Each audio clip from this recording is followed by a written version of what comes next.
கடன்கிற தாண்டி ஒரு அரசியல் சண்டை ஆயிடுச்சு ரெண்டு கட்சிக்கும். தமிழ்நாட்டில் கடன் ஹெவியாக இருக்குன்னு எல்லாருக்கும் தெரியும். வெள்ளை வரிக்கு தாக்கல் செய்யறது ஒரு ஃபார்மாலிட்டி மாதிரி ஆயிடுச்சு. இதுலேருந்து எப்படி மீட்க போகிறோம், இது ஏதாவது குறைக்க வாய்ப்பு? இது வந்து ஒரு எஸ்கேபிசம் டாக்டிக்ஸ் அப்படிங்கிறாரு. தமிழ்நாட்டில் பிறந்த குழந்தைக்கு 1.5 லட்ச ரூபா கடனோட தான் அது பிறக்குது. வெள்ளை அறிக்கை பேருக்கு மட்டும் வெள்ளை அறிக்கை இல்லாமல் இந்த கடன்லாம் ஒழிஞ்சு உண்மையிலே அந்த பிளெயின் பேப்பராக ஆகணும். கடைசியில இருந்து இப்போல்லாம் எவ்வளோ கடன் இதுவாக இருக்கு பாருங்க, வட்டி எவ்வளோ நம்ம கட்டிக்கிட்டு இருக்கோம் பாருங்க. செயல் திட்டங்களை விட வட்டி தான் அதிகமாக கட்டிருக்காங்க. ஸோ அதெல்லாம் ரொம்ப ஷாக்கிங்காக இருக்குது. இவ்வளோ கடன் இருக்கு பாருங்கன்னு சொல்றது இவங்க ஒரு புரோட்டோகால். ஸோ இந்த புரோட்டோகால்ன்ற வார்த்தை தான் பயங்கர பாப்புலராக இருக்கு. எல்லா வானிலை மாற்றங்களுக்கும் பெஸ்டா இருக்கும் இந்த ரூபில் எக்ஸ்பெயின்ஸ் ஆச்சி மசாலா. எந்த சமையலும் ருசி தேடும் ரகசியம் 20 ரூபாய். ரெட் நூல் தமிழ் நேயர்கள் அனைவருக்கும் வணக்கம். இன்று நாம் சந்திக்க போகும் சிறப்பு விருந்தினர் விடுதலை சிறுத்தைகள் கட்சியின் விளையாட்டு அணி மாநில செயலாளர் திரு சுரேஷ் அவர்கள். சார் வணக்கம். வணக்கம் சார். நேற்று நிதியமைச்சர் மரியா வில்சன் ஒயிட் பேப்பர் தாக்கல் செஞ்சார். பிரஸ்ஸை கூப்பிட்டு திமுக மேல பல்வேறு விமர்சனங்களை முன் வச்சாரு. 5 ஆண்டு காலத்துல வந்து நிறைய கடனை வாங்கிட்டு போயிட்டாங்க, நிதி சுமையை ஏத்திட்டு போயிட்டாங்க, எந்த நலத்திட்டங்கள் பண்றதுன்னு நினைச்சாலும் நம்ம கடன் வாங்கி பண்ணணுங்கிற நிலைமையில கொண்டு வந்து விட்டாங்க அப்படிங்கிற ஒரு விஷயத்த சொல்லியிருக்கிறாரு. இந்த ஒயிட் பேப்பர் கான்செப்டை நீங்க எப்படி பாக்குறீங்க, குற்றச்சாட்டுகளை எப்படி பாக்குறீங்க? ஏன்னா நீங்களுமே 5 ஆண்டு காலம் வந்து அவங்களுடைய கூட்டணியில இருந்தீங்க. தமிழ்நாட்டில் கடன் ஹெவியாக இருக்குன்னு எல்லாருக்கும் தெரியும். இது எவ்வளோ அமௌண்ட்டுன்றது தான் யாருக்கும் தெரியாமல் இருந்தது. சில 10 லட்சம் கோடி, நாங்கள் 11, இப்போ 13 லட்சம் கோடி தெரியுது. இது வந்து இப்போ முன்னாடி அரசுலேயே பார்த்தீங்கன்னா பிடிஆர் அறிவிச்சாரு. அடுத்து இது ஒரு ஃபார்மாலிட்டி மாதிரி ஆயிடுச்சு. அமௌண்ட் ஏறிட்டே தான் போதே தவிர அமௌண்ட்டு குறையிற மாதிரி தெரியவே இல்லை. ஸோ இவங்க ஆட்சிலையும் அமௌண்ட் ஏறுறதுக்கு வாய்ப்புகள் இருக்குது. ஸோ இந்த வெள்ளை வரிக்கு தாக்கல் செய்கிறது ஒரு ஃபார்மாலிட்டி மாதிரி ஆயிடுச்சு. ஸோ இவங்க பண்ண வேண்டிய கடமை பண்ணிட்டு இவ்வளோ கடன் இருக்குது பாருங்கன்னு சொல்கிறது இவங்க ஒரு புரோட்டோகால். இப்போ இந்த புரோட்டோகால்ன்ற வார்த்தை தான் பயங்கர பாப்புலராக இருக்குது. ஸோ இதுவும் ஒரு புரோட்டோகால் ஆகிடுச்சு. அதனால் இவங்க வந்தாங்க, இதே மாதிரி வெள்ளை அறிக்கை அறிவிச்சிருக்கிறாங்க. இதுலேருந்து எப்படி மீட்க போகிறோம், இது ஏதாவது குறைக்க வாய்ப்பு இருக்கா? ஒரு ஆள் மேலேயும் 1.5 லட்ச ரூபா கடன் இருக்கான். தமிழ்நாட்டில் பிறந்த குழந்தைக்கு 1.5 லட்ச ரூபா கடனோட தான் அது பிறக்குது. ஸோ அதனால் வந்து இதை குறைக்கிறதுக்கு என்ன வாய்ப்புகள்ன்றது வந்து பார்த்திங்கன்னா ஆளுங்கட்சி ஏதாவது முடிவு பண்ணி இதுக்கு ஏதாவது செயல் திட்டங்கள் எடுத்துகிட்டு வந்து பண்ணால் கொஞ்சம் நல்லாயிருக்கும். இப்போ இந்த ஒயிட் பேப்பர் இந்த டைமில் வெளியிடுவதற்கான காரணம் என்ன அப்படிங்கிறது அந்த டைமையே கொஸ்டின் பண்ணுறாங்க எதிர்கட்சிகள். நீங்கள் பார்த்துருப்பீங்க, இவ்வளோ சட்ட ஒழுங்கு பிரச்சனை இருக்குது, எதுலேயுமே யாருமே வாயை திறக்கிறதில்ல. நேற்று கூட கும்மிடிப்பூண்டியில் ஒரு சம்பவம் நடந்திருக்கு. இன்னைக்கு சென்னை தலைநகரத்தில் அவ்வளோ சம்பவங்கள் நடந்துகிட்டு இருக்கு. மின்வெட்டு பிரச்சனை இருக்குது. அதுலேருந்து திசை திருப்புறதுக்காக இந்த விஷயங்களை அரசு கொண்டு வருதா அப்படிங்கிற ஒரு எதிர்கட்சி சார்பாக்கிறாங்க. நீங்கள் ஒரு வீடு காலி பண்ணிட்டு இன்னொரு வீட்டுக்கு வாடகைக்கு போயிருக்கீங்களா? வாடகைக்கு போகும்போது ஃபர்ஸ்ட் அந்த மீட்டர் ரீடிங் கடைசியாக எவ்வளோ விட்டு போனாங்க, இப்போட்லேருந்து இப்போ எவ்வளோ மீட்டர் ரீடிங் நம்ம பார்ப்போம்ல, அதுதான் அது. வேற எதுவும் கிடையாது. புதுசாக ஒன்றும் கிடையாது. இப்போ கடைசியில இருந்து இப்போல்லாம் எவ்வளோ கடன் இதுவாக இருக்கு பாருங்க, வட்டி எவ்வளோ நம்ம கட்டிக்கிட்டு இருக்கோம் பாருங்க. செயல் திட்டங்களை விட வட்டி தான் அதிகமாக கட்டியிருக்காங்க. ஸோ அதெல்லாம் ரொம்ப ஷாக்கிங்காக இருக்கு. ஸோ இது வெள்ளை அறிக்கைன்றது வெள்ளை அறிக்கை பேருக்கு மட்டும் வெள்ளை அறிக்கை இல்லாமல் இந்த கடன்லாம் ஒழிஞ்சு உண்மையிலே அந்த பிளெயின் பேப்பராக ஆகணும். யார் மேலே எந்த கடன் இருக்கு அதுக்கான செயல் திட்டங்கள் it is going to be long term plan. ஒரே அடியாக அவ்வளோ அமௌண்ட் இது பண்ண முடியாது. அதுக்கான செயல் திட்டங்கள் ஒன்று எடுத்துகிட்டு வந்தால் நல்லாயிருக்கும். இது எந்த ஆட்சி வந்தாலும் இப்போ வெள்ளை அறிக்கைன்னு அனௌன்ஸ் பண்ணுறது ஒரு ஃபார்மாலிட்டி புரோட்டோகால் ஆகிடும். டைமிங் ஏதாவது கொஸ்டின் பண்ணுறாங்க. என்னன்னா நமக்கு அப்புறம் ஒரு 10 நாள் இருக்கும்னு நினைக்கிறேன் கேரளாவில் பதவி ஏற்று விடி சதீசன் அவர்கள் முதலமைச்சராக முதல் டைம் பதவி ஏற்கிறார். கொஞ்ச நாள்லேயே வந்து ஒயிட் பேப்பருங்கிறது தாக்கல் ஆயிடுச்சு. 10 வருஷம் கம்யூனிஸ்ட் அரசுல என்னென்ன நிதி சுமையை கேரளா மாநிலத்துக்கு ஏற்றிட்டு போயிட்டாங்க அப்படின்னு சொல்லி இவங்க வந்து ஆட்சி அமைச்சு கிட்டத்தட்ட ஒரு 45 நாட்கள் இருக்குமா. மே 10ஆம் தேதிங்கும் போது கிட்டத்தட்ட ஒரு 45 நாட்கள் நம்ம எடுத்துக்கலாம். இது ஒரு இவ்வளவு நாள் கழிச்சு ஒரு புதிய கட்சி அவங்களுக்கு செட்டில் ஆகி எல்லாம் உட்காந்து பண்றதுக்கு we have to give them கொஞ்சம் நேரம் அவகாசம் நம்ம தரணும், கண்டிப்பா தரணும். ஸோ அதனால கொஞ்சம் காலம் எடுத்துக்கிட்டு தவறு இல்லையே. இவ்வளோ நாள் ஆயிடுச்சு, இன்னொரு 10 நாள் 15 நாள் எக்ஸ்ட்ரா ஆகிற தவறு இல்லை. இது கால லேட்டுன்றது வந்து கரெக்ட் கிடையாது. இப்போ அனௌன்ஸ் பண்ணது கரெக்டான டைம் தான். இப்போ லாஸ்ட் விட்டு போனதுலேருந்து இப்போ அளவு எவ்வளோ இன்க்ரீஸ் ஆயிருக்கு, எவ்வளோ கடனில் இருக்குன்றதை கிளியரா சொல்லி. இது கடன்கிற தாண்டி ஒரு அரசியல் சண்டை ஆயிடுச்சு ரெண்டு கட்சிக்கும். திமுக தாவேக்கான்னு ஒயிட் பேப்பர்ல ஒரு சண்டை போட்டுக்கிறதுக்கான களமா இதை எடுத்துக்கிட்டாங்களா ஒயிட் பேப்பர்? கண்டிப்பா கடன் இன்க்ரீஸ் ஆகுதுன்னும் போது அது இன்க்ரீஸ் ஆகுறதுக்காக என்ன காரணம்? நாங்க இப்போ அடுத்தடுத்து எடுக்க போற ஸ்டெப்ஸ்ல அந்த கடனை குறைச்சி காட்டினாங்கன்னா இன்னும் நல்லா இருக்கும். வருவாயை பெருக்கி இருக்கிற கடனை குறைச்சிருக்கும் பாருங்க. நாங்க வரும்போது 13 லட்சம் கோடி இருந்தது, இப்போ எவ்வளவு குறைச்சிருக்கும் பாருங்க. ஃபர்ஸ்ட் டைமா நாங்க வந்து டெபிசிட் பண்ணிருக்கோம், டெப்ஸை வந்து டெபிசிட் பண்ணிருக்கோம் சொல்லி அது ஒரு அச்சீவ்மெண்டா இருக்கும்ல, சொல்றது தவறு இல்லையே. ஸோ இது வந்து சண்டை நம்ம எதிர்பார்க்க முடியாது. ஒரு விதமான ஹெல்தி காம்படிஷன். அப்படிதான் நம்ம எடுத்துக்க முடியும். இல்ல நாளான்னைக்கு வந்து பட்ஜெட் உரை இது பண்ண போறாங்க. முதல் பட்ஜெட் வரப்போகுது, முழு நேர பட்ஜெட் வரப்போகுது. நாளைக்கு ஆளுநர் உரையோட சட்டமன்றம் துவங்க இருக்குது. இந்த டைம்ல வந்து எதிர்க்கட்சிகள் எந்த கேள்வியும் கேட்டக்கூடாது அப்படிங்கிறதுனால இந்த ஒயிட் பேப்பருங்கிறது ஒரு காரணமா காமிக்கிறாங்களா? நீங்க தான் நம்ம பேசும்போது சொன்னீங்க, முன்னாடியே அனௌன்ஸ் பண்ணோம் சொல்லிட்டு சொன்னீங்க. இது ஒரு ப்ரிப்பரேஷன் தான். நாளைக்கு பதில் சொல்றதுக்கு அவங்க கொஞ்சம் ப்ரிப்பேர்டா இருப்பாங்க. பாருங்க, நீங்க ஒரு 5 வருஷம், ஏன்னா இது இன்னொன்னு சொல்றாங்க, மூத்த பத்திரிகையாளர்கள் என்ன சொல்றாங்கன்னா, இப்ப பால் இஸ் ஆன் யுவர் கோர்ட்னு எதிர்க்கட்சிகள்ட்ட இந்த பாலை தூக்கி போட்டாங்க தமிழ்நாடு. அதுதான் சொல்றேன், they are getting prepared. அதுல தவறு இல்லையே பிரதர். ஃபேக்ட்ஸ் தானே பேசுறாங்க அவங்க. எங்க தலைவர் சொல்லுவாரு, எதனாலும் ஃபேக்ட்ஸ் தான் பேசும். அது மாதிரி வந்து ஃபேக்ட்ஸ் தான் பேசுறாங்க. நாளைக்கு அவங்க பார்லிமெண்ட்டுக்கு நம்மளோட சட்டமன்றம் அட்டன் பண்றதுக்கு இப்ப பாத்தீங்கன்னா ட்ரைனிங் செஷன் எடுத்திருக்காங்க. இதெல்லாம் தவறு கிடையாது, கத்துக்கிறது தவறு கிடையாது. ஆன்சர்ஸ் நாளைக்கு கேள்வி கேட்க போறதுக்கு பதில் ப்ரிப்பரேஷன் வர்றது தவறு கிடையாது. அதை நம்ம எப்படி வேணா எடுத்துக்கலாம். ப்ரிப்பேர்டா தான் போறாங்க. தங்கம் தென்னரசு அவர்கள் செய்தியாளர்களை இன்னைக்கு சந்திச்சு அதுக்கு ஒரு விளக்கம் கொடுத்திருக்கிறார். நேத்தே வந்து ட்விட்டர்ல போட்டுறார், வெள்ளை அறிக்கையில் வெற்று அறிக்கை இந்த மாதிரி ஒரு விஷயங்களை சொல்லி. இன்னைக்கு செய்தியாளர் சந்திப்புல என்ன சொல்றாருன்னா, இது வந்து ஒரு எஸ்கேபிசம் டாக்டிக்ஸ் அப்படிங்கிறாரு. 2500 ரூபா கொடுப்போம்னு சொன்னோம், வருஷத்துக்கு 6 சிலிண்டர்னு சொன்னோம், அதே மாதிரி பட்டதாரிகளுக்கு இவ்வளோ கொடுப்போம், அதோட ஆட்சிக்கு வந்த அடுத்த நிமிஷமே பஸ் வந்து தமிழ்நாட்டிலேருந்து எல்லா இடங்கள்லையுமே, கன்னியாகுமரியில் நீங்கள் பஸ் ஏறினா சென்னை வரைக்கும் உங்களுக்கு ஃப்ரீ பஸ்.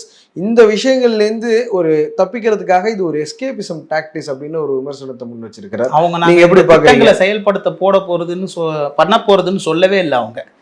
விஜய், முதலமைச்சர் விஜய் அவர்களே என்ன சொன்னாரு, எங்களுக்கு கொஞ்சம் கால தேர்தல் வாக்குறுதியில கொடுக்கும் பொழுது என்ன சொன்னாருன்னா, அடுத்த நிமிஷமேன்னாரு, நீங்க பஸ் கன்னியாகுமரியில ஏறினா சென்னை வரைக்கும் நீங்க ஃப்ரீயா வந்து இறங்கலாம் மகளிர்னு சொன்னாரு. அது சொன்னாரு. ஒரு திட்டமா செயல்படுத்திட்டு வராங்க. இப்ப பாத்தீங்கன்னா டாஸ்மாக் 717 கடைகள் க்ளோஸ் பண்ணிருக்காங்க. ரொட்டீன் தானே சார், யார் வந்தாலுமே. அப்ப நீங்க பாத்தீங்கன்னா 2016 ஜெயலலிதா அவர்கள் ஒரு 500 குறைச்சதா ஒரு செய்திகள் பார்த்தோம். அடுத்து ஒரு 6 மாசத்துல எடப்பாடி பழனிசாமி அவர்கள் வரும்போது ஒரு 500 குறைச்சதா. அரசாங்கத்தை விட 6 மாசத்துக்குள்ள அவங்க 1000 கடைகளை க்ளோஸ் பண்ணிருக்காங்கன்னு மத்த கவர்மெண்ட் வர்றதை விட இந்த கவர்மெண்ட் கொஞ்சம் வித்தியாசம் சார். இவங்களுக்கான கால அவகாசம் கொடுக்கணும். ஏன்னா இவங்க எல்லாத்துக்குமே புதுசு. அந்த 108 எம்எல்ஏல ஒருத்தர் 2 பேர் தவிர மத்த எல்லாருமே. இதுலதான் என்ன விமர்சனம் வைக்கிறாங்கன்னா, இன்னொரு கட்சியை உடைக்கிறதுக்கோ இன்னொரு கட்சியில இருந்து நீங்க எம்எல்ஏக்களை குதிரை பேரம் மூலமா விலைக்கு வாங்குறதுலயும் நீங்க டைம் எடுத்துக்கிறது இல்ல. அதுல வந்து நீங்க உடனுக்குடனே பண்றீங்க. அந்த கட்சியை சீர்குலைக்கிறதுக்கு என்னென்ன பண்ணணுமோ அதை நீங்க பண்றீங்க. வாக்குறுதிகளை பத்தி கேட்டா மட்டும் நாங்க புதுசு, எங்களுக்கு 6 மாசம் டைம் கொடுங்க, 1 வருஷம் டைம் கொடுங்க. அதுக்கான முதல் பதில் தான் அது நியாயம். நீங்க சொல்றதுக்கான முதல் இதுதான் இந்த வெள்ளை அறிக்கை. வெள்ளை அறிக்கையோட ஃபர்ஸ்ட் ஸ்டெப் என்னன்னா, பாருங்க இவ்வளோ நம்ம டெபிசிட்ல கடன்ல இருக்கோம், எங்களுக்கு கொஞ்சம் கால அவகாசம் கொடுங்க, ஒரு திட்டங்களாக செயல்படுறதுக்குன்றது தான் இந்த ஃபர்ஸ்ட் ஆன்சர் தான் இது. இது நாளைக்கு பார்த்தீங்கன்னா சட்டமன்றத்தில் நீங்கள் கேட்ட கேள்விகள்லாம் அவங்களும் கேட்க போகிறாங்க. அதுக்கான பதில் தான் இந்த வெள்ளை அறிக்கை. இது உண்மைதான், கடன் அவ்வளோ கடன் இருக்குது ஸ்டேட்டில், அவ்வளோ டெபிசிட் இருக்குது. ஸோ ஒரு திட்டங்களை தான் செயல்படுத்த முடியும். பணம் என்ன மழை வானத்தில் இருந்தால் கொட்டுது. மத்திய அரசு இதெல்லாம் நமக்கு எதுவும் பெருசாக வந்து பண ரீதியாக உதவி பண்ணல. விஜய் அவர்கள் வந்து போய் பேசிட்டு வந்திருக்காரு. ஸோ இனிமேல் தான் வந்து ஒரு திட்டங்களாக செயல்படுத்துறதுக்கு மத்திய அரசு துணை இல்லாமல் நம்மளால் பண்ண முடியாது. ஸ்டேட்லேயும் ரெவென்யூஸ் மற்ற ஸ்ட்ரீம்லேருந்து எப்படி எடுத்துகிட்டு வரலான்னு எல்லா அமைச்சரும் பேசி நிறைய இடத்துல வந்து ஒரு ஓட்டைகள் இருந்திருக்கு, லூப் ஹோல் இருந்திருக்கு, பணம் வந்து லீக் ஆயிருக்கு அப்படிங்கிற ஒரு விஷயத்தையும் சொல்லியிருக்கிறாங்க. அது கண்டிப்பாக எல்லாருக்கும் தெரிஞ்சது தானே பிரதர். ஸோ பல்வேல் தியாகராஜனே சொன்னார், டாஸ்மாக்ல இருந்து வர வேண்டிய வருமானங்கள் வந்து கடந்த காலங்களில் வரல அப்படிங்கிற ஒரு விஷயத்தையும் கூட அவருமே சொல்லியிருந்தாரு. ஒரு லீக்கேஜ் நடந்துட்டு தான் இருக்கு எல்லா இடத்துலையுமே. அப்படி லீக்கேஜ்ன்றது வந்து உங்களுக்கு எப்படி எதனால் லீக்கேஜ் யார் உருவாக்கணும் அதெல்லாம் இருக்குல்ல. ஸோ அந்த டாபிக் நமக்கு வேண்டாம். ஸோ அதனால இப்போ வந்து இவங்க வந்து அவங்க செயல் திட்டங்களை எல்லாத்தையும் எனக்கு முழு நம்பிக்கை இருக்கு, விஜய் அவர்கள் வந்து செயல்படுத்துவார், எனக்கு முழு நம்பிக்கை இருக்கு. அதுக்கான இன்கம் சோர்ஸ் நம்ம ரெடி பண்ணிக்கணும், அதுக்கான செயல் திட்டங்கள் ரெடி பண்ணிக்கணும். இப்போ எவ்வளோ டெபிசிட்ல இருக்குன்னு பார்க்கணும், இது சர்ப்ளஸா எப்படி மாற்றலாம், நெக்ஸ்ட் ஸ்டெப் எப்படி எடுத்துட்டு போகலான்றதுக்கு அவங்களுக்கு கொஞ்சம் கால அவகாசம் கம்பல்சரி நம்ம கொடுக்கணும். நாளைக்கு சட்டமன்றம் இருக்கு, கண்டிப்பா இந்த கேள்விகள் எழுப்பாங்கன்றதுக்காக இந்த வெள்ளை அறிக்கையில பாருங்க நம்ம நிதி சூழ்நிலை இப்படி இருக்கு. இன்னொரு சிக்கல் என்னன்னா, வெள்ளை அறிக்கை பிரச்சனை விவாதத்துக்குரியது, அதுதான் விவாதிக்கணும். நாளைக்கு ஒருவேளை ஆளுநர் வந்து சட்டமன்றத்துல நான் வந்தே மாதரம் சாங்க தான் ஃபர்ஸ்ட் நீங்க பிளே பண்ணணும்னு ஏதாவது டிமாண்ட் வச்சா அரசோட நடவடிக்கை என்னங்கிற ஒரு கேள்வி வரும். கூட்டணியில வேற நீங்க இருக்கிறீங்க, ஏற்கனவே உங்களுடைய கட்சியை சேர்ந்த அமைச்சர் வன்னியரசு பதவியேற்பு விழாலையும் இதே விஷயங்கள் நடந்தது, நீங்களும் விமர்சனத்துக்கு உள்ளாக்கப்பட்டீங்க. அது சம்பந்தமா டைவர்ட் ஆகி போயிருமோங்கிற ஒரு பயமும் எல்லாத்துக்கும் இருக்க தானே செய்யுது. அது நம்ம நாளைக்கு என்ன நடக்குதுன்னு பார்த்துட்டு இன்னொரு இன்டர்வியூ நாளைக்கு கூட பேசலாம். ஸோ அதில் வந்து இது ஒரு ப்ரோட்டோகால்னு சொல்கிறாங்க. அதனால அந்த ப்ரோட்டோகால் திருப்பி அதை பற்றியே பேசிகிட்டு இருக்கோம். அதனால் நாளைக்கு என்ன நடக்குதுன்னு பார்த்த பிறகு தான் நமக்கு தெரியும். பட் மெயின் இஷ்யூ வந்து நீங்கள் சொன்ன மாதிரி இந்த கடன் இதுதான் மெயின் இஷ்யூ.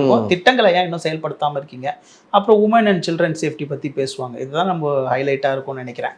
ஸோ மற்றது என்ன நாளைக்கு பார்த்தா தான் நமக்கு தெரியும். தங்கம் தென்னரசு அவர்கள் சொல்றாரு, ஓகே 13 லட்சம் நீங்க சொல்றீங்க. ஒருவேளை தாவேக்கா வந்து 5 ஆண்டுகள் ஆட்சி செய்யறாங்க அப்படின்னா 20 லட்சம் கடன் வரும்னு நான் சொல்றேன். 20 லட்சத்துக்குள்ள நீங்க முயற்சி செஞ்சு முடிஞ்சா அது 20 லட்சம் வராம நீங்க பாத்துக்கங்க அப்படிங்கிற ஒரு சவால் விட்டு இருக்கிறாரு. இது எப்படி பாக்குறீங்க? தங்கம் தென்னரசு, கடன்கிறது வாங்காத நாடு கிடையாது, வாங்காத மாநிலம் கிடையாது. நீங்க குஜராத்தை வந்து உதாரணமா தமிழ்நாட்டோட நீங்க பொருத்தி பேசுறீங்க அப்படின்னாவே இது எங்க இருந்து வந்த அறிக்கை அப்படிங்கிற ஒரு கேள்வியும் அவர் முன் வச்சுட்டு, நீங்க 20 லட்சம் கடன் வரும் நீங்க 5 ஆண்டு காலம் கம்ப்ளீட் பண்ணா, 7 லட்சம் அதிகமாகும்னு நான் சொல்றேன். நீங்க முடிஞ்ச அந்த சவாலை ஏத்துக்கங்க அப்படிங்கிற ஒரு சேலஞ்சையும் பண்ணியிருக்கிறாரு. எதிர்கட்சின்ற முறையில வந்து அவர் சொல்றாரு, ஆல்ரெடி நம்ம இவ்வளவு கடன்ல இருக்கோம், இப்ப நம்மளோட எய்மே வந்து அந்த கடனை அடைக்க தான் இருக்கும். என்னன்னா இப்ப 1000 ரூபாய் வந்து 1.31 கோடி பேருக்கு கலைஞர் மகளிர் உரிமை தொகை நீங்க கொடுக்கும் போதே 15,000 கோடி செலவாகுது. நீங்க அது ஒருவேளை 1000 ரூபாய் வந்து மொத்த ரேஷன் கார்டுக்கும் கொடுத்தீங்கன்னாவே இன்னும் எக்ஸஸ் ஆகும். நீங்க 2500 கோடின்னு சொல்லும் போது நீங்க 6 லட்சம் கோடி பட்ஜெட் வருஷத்துக்கு இருந்தா தானே அதை சாத்தியமாக்க முடியும்.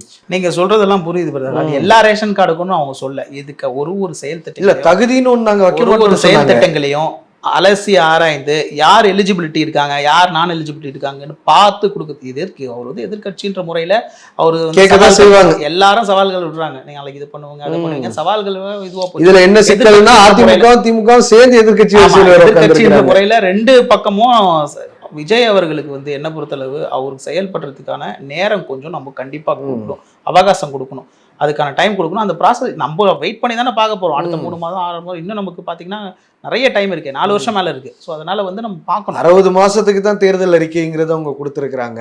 1 மாசத்துலயே நம்ம எதிர்பார்க்கறதும் ரொம்ப இருக்காது அப்படிங்கிறீங்க. உங்களுக்கு தெரியும், எல்லாருக்கும் சிலிண்டர் 6 சிலிண்டர் கொடுக்குறது வந்து இப்போதைய உலக சூழ்நிலையில ஈரானியர் மோடி நினைச்சாலும் கொடுக்க முடியாது, யாராலே முடியாது. மோடி நினைச்சாலும் போய் ஈரானை அடிச்சு, ஏன்னா உஜ்வாலா திட்டத்துல அவங்களே அதை குறைக்கணுங்கிற மாதிரி சொல்லிருக்காங்க. அதனால வந்து இப்போ எல்லா ஜியோ பாலிட்டிக்ஸ் எல்லாரையும் பார்த்தா இதெல்லாம் கன்சிடர் பண்ணி, எக்ஸ்டர்னல் ஃபேக்டர்ஸ்லாம் கன்சிடர் பண்ணி தான் இதெல்லாம் ஒண்ணா இம்ப்ளிமெண்ட் பண்ண முடியும்.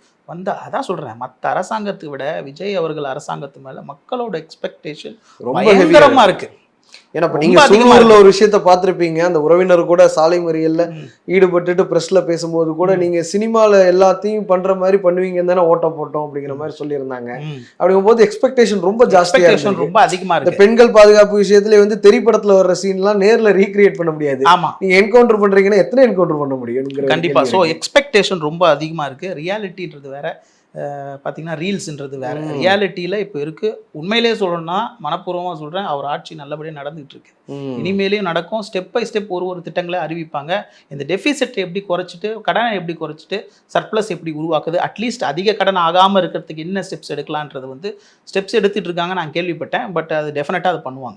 ரொம்ப நன்றி சார், நேரங்களுக்காக நேரம் தந்து நன்றி. எல்லா வானிலை மாற்றங்களுக்கும் பெஸ்டா இருக்கும் இந்த ரூபில் எக்ஸ்பிளைன்ஸ். ஆச்சி மசாலா. எந்த சமையலும் ருசி தேடும் ரகசியம்.